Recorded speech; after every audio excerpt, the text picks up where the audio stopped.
ያጠናችሁትን ነገር ታስታውሳላችሁ? ብዙዎቻችሁ ያጠናችሁትን ነገር አታስታውሱ።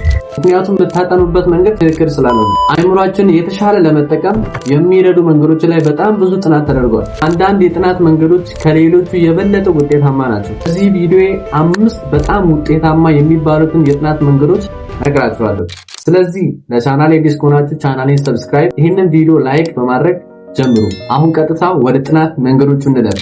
አንደኛ ፌመን ቴክኒክ ይባላል። ከታዋቂዎች አልበርት ኢንስታይን አባባሎች አንዱ ቀለል አድርጋችሁ ማስረዳት ካልቻላችሁ እናንተም አልገባችሁም ይላል። አንድ ሐሳብ እንደገባችሁ እርግጠኛ ለመሆን በቀላል ቃላት ለማስረዳት ሞክሩ ይላል። መማር አይምሯችን የሚያድግበት መንገድ ነው። ከሰው ጋር ስናወራ የተለያዩ ሚዲያዎችን ስንጠቀም መረጃዎችን እንሰብስባለን።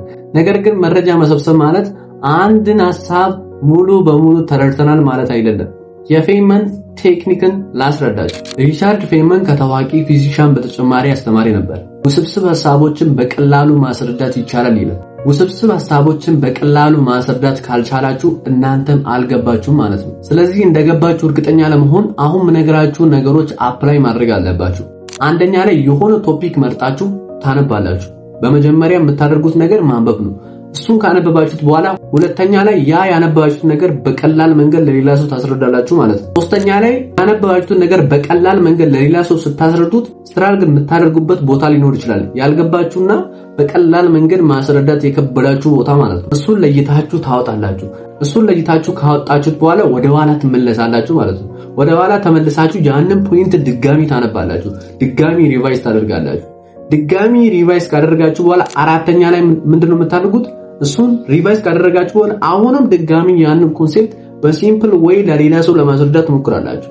ስለዚህ ፌመን ቴክኒክ አሁን የነገርኳችሁ ሰርክል ውስጥ ነው የሚዞረው። አንደኛ ላይ የሆነ ቶፒክ መርጣችሁ ታነባላችሁ። እሱን ካነበባችሁት በኋላ ሁለተኛ ላይ የምታደርጉት ያ ያነበባችሁትን ነገር ሙሉ ለሙሉ ሐሳቡን በቀላል መንገድ ለሌላ ሰው ለማስረዳት ትሞክራላችሁ። ሐሳቡን በቀላል መንገድ ለሌላ ሰው ስታስረዱት የሆነ ቀለል አድርጋችሁ ማስረዳት የሚከብዳችሁ ቦታ ላይ ትደርሳላችሁ። እሱን ለይታችሁ ታወጣላችሁ። ሶስተኛ ላይ ማለት ነው። እሱን ለይታችሁ ካወጣችሁት በኋላ ያንን ለይታችሁ ያወጣችሁት ነጥቦች ድጋሚ ሪቫይዝ ታደርጋላችሁ። እሱን ድጋሚ ሪቫይዝ ካደረጋችሁ በኋላ አሁንም እዚሁ ሰርክል ውስጥ ትዞራላችሁ ማለት ነው። እሱን ሪቫይዝ ታደርጋችሁ በሲምፕል ዌይ ለሌላ ሰው ለማስረዳት ትሞክራላችሁ። በቃ እነዚህ 4 ሰርክል ውስጥ ነው የሚዞሩ። ታነባላችሁ፣ ከዛ ለሌላ ሰው ታስረዳላችሁ። ያልገባችሁትን ቦታ ደግማችሁ ታነባላችሁ። እሱን ካነበባችሁት በኋላ አሁንም በሲምፕል ዌይ ለሌላ ሰው ማስረዳት ማለት ነው። ስለዚህ ፌመን ቴክኒክ ሌላ ነገር የለውም። ያ አንደርስታንድ ያደረጋችሁት ነገር በቀላል መንገድ ለሌላ ሰው ማስረዳት ማለት ነው። ያን ነገር ግን በቀላል መንገድ ማስረዳት ካልቻላችሁ አሁንም ያ ነገር አልገባችሁ። ለዛ ነው በጣም ያነበባችሁትን ነገር የምትረሱት። ስለዚህ አንደኛ ላይ ኤፌክቲቭ ከሚያደርጋችሁ ስተዲ ቴክኒኮች መካከል አንደኛ ላይ ፌመን ቴክኒክ ይባላል ማለት ነው። ወደ ሁለተኛ እንለፍ። ሁለተኛ ፖሞዶሮ ቴክኒክ ነው። ረጅም ሰዓት ቁጭ ብሎ ማጥናትና ሙሉ ትኩረታችንን ጥናት ላይ አድርገን ማጥናት ከባድ ሊሆንብን ይችላል። ስለዚህ ጥናታችሁ በየ25 ደቂቃ ከፋፍሉት። ይሄ 25 ደቂቃው አንድ ፖሞዶሮ ይባላል። 25 ደቂቃ ካነበባችሁት በኋላ የ5 ደቂቃ እረፍት አድርጋችሁ ወደ ጥናታችሁ ተመለሱ። ይሄንን ለ4 ጊዜ ታደርጋላችሁ ማለት ነው። ይሄ ማለት 25 ደቂቃ ታነባላችሁ፣ ከዛ 5 ደቂቃ እረፍት፣ 25 ደቂቃ ታነባላችሁ፣ አሁን 5 ደቂቃ እረፍት። ይሄንን 4 ጊዜ። ከዛ በኋላ መጨረሻ ላይ ከ20 እስከ 30 ደቂቃ እረፍት ታደርጋላችሁ። እረፍት ካደረጋችሁ በኋላ አሁን ድጋሚ ይሄንን ሰርክል ትደግማላችሁ ማለት ነው። 4 ጊዜ 25 ደቂቃ ጥናትና 3 ጊዜ የ5 ደቂቃ እረፍት ታደርጋላችሁ። ከዛ ከ20 እስከ 30 ደቂቃ አሁንም እረፍት ታደርጋላችሁ። አሁንም ይሄንን ሰርክል ትደግማላችሁ ማለት ነው። አይምሯችን ሙሉ ትኩረት ሰጥቶ ከ30 ደቂቃ በላይ አንድ ነገር ላይ መቆየት ይከብደዋል። ግን መልሶ ለመነቃቃት የሚፈልጉ የትንሽ ደቂቃ እረፍት ነው። ስለዚህ የተከማቸ ጥናት ካለባችሁ ጥናቱ ቀለል አድርጋችሁ ለመርዳት ፖሞዶሮ ቴክኒክ በጣም አሪፍ ነው ማለት ነው። ስለዚህ ፖሞዶሮ ቴክኒክን በዚህ መንገድ ተጠቀሙበት። ስለዚህ ፖሞዶሮ ቴክኒክን ለመጠቀም አሁን የምነግራችሁ ነገር ማወቅ አለባችሁ። አንደኛ ላይ የምታደርጉትን ታክስ ትመርጣላችሁ። ማንበብ ከሆነ ማንበብ፣ እሱን ትመርጣላችሁ። እሱን ከመረጣችሁ በኋላ ሁለተኛ ላይ ታይሙን ታስቀምጣላችሁ ማለት ነው። 25 ደቂቃ አንባችሁ 5 ደቂቃ እረፍት ማድረግ ካለባችሁ እሱን ታስቀምጣላችሁ። ይሄን የምትጠቀሙበት የሆነ አፕሊኬሽን አለ። እኔ የምጠቀምበት ፎከስ ሜትር ይባላል። እሱም ፕሌይ ስቶር ላይ ሄዳችሁ ሰርች ባሩ ላይ ፎከስ ሜትር ብላችሁ ሰርች ታደርጋላችሁ። ከዛ በዚህ መልክ ይመጣላችኋል ማለት ነው። ይሄንን ዳውንሎድ አድርጋችሁ ስልካችሁ ላይ ትጭናላችሁ ማለት ነው። ስልካችሁ ላይ ከጫናችሁ በኋላ ይሄንን የሚመስል ፔጅ ታገኛላችሁ። ይሄ ፔጅ ላይ እንደምታዩት ይሄንን መቀየር ትችላላችሁ። ሚኒቱ 25 የሚለውን ወደ 50 ወደ ፈለጋችሁበት መቀየር ትችላላችሁ። 25 ላይ ከሆነ 5 ደቂቃ እረፍት፣ 50 ካደረጋችሁ 10 ደቂቃ እረፍት ያደርጋችሁ ትቀጥላላችሁ ማለት ነው። ከዛ ሶስተኛ ላይ ስራችሁን ትጀምራላችሁ። ማጥናት ከሆነ ጥናታችሁን ትጀምራላችሁ ማለት ነው። ከዛ አራተኛ ላይ ታይሙ ካለቀ በኋላ 5 ደቂቃ ወይም 10 ደቂቃ እረፍት ታደርጋላችሁ። 5 ደቂቃ 10 ደቂቃ እረፍት ካደረጋችሁ በኋላ አሁንም ይሄንን ሰርክል ሪፒት ታደርጋላችሁ ማለት ነው። በአምስተኛ ላይ ይሄንን ሰርክል ሪፒት ካደረጋችሁ ላይ መጨረሻ ላይ ከ20 እስከ 30 ደቂቃ እረፍት ታደርጋላችሁ። ይሄንን ሰርክል በቃ ትደጋግማላችሁ ማለት ነው። ለፖሞዶሮ ቴክኒክም ማለት ነው። ስለዚህ በዚህ መንገድ ኤፌክቲቭ የሆነ ስተዲ ቴክኒኮችን መጠቀም ትችላላችሁ። አሁን ወደ ሶስተኛ ላይ ስፔስድ ሪፒቴሽን ይባላል። ለረጅም ጊዜ ማስታወስ የምትፈልጉ መረጃ ካለ በቀን ብዙ ጊዜ እሱ ላይ ከማሳለፍ ይልቅ እረፍት እያደረጉ ከአንድ ቀን በኋላ መድገም ይሻላል። ምክንያቱም ከአንድ ቀን በኋላ ደግማችሁ ያንን ነገር ማንበቡ ለምን ይጠቅማችኋል?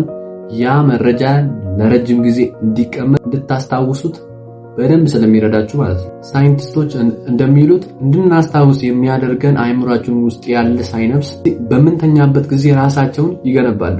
ይሄ ደግሞ ተኝተን በምንነሳበት ጊዜ ያነበብነውን ነገር ለረጅም ጊዜ እንዲቀመጥ ያደርጋል ማለት ነው።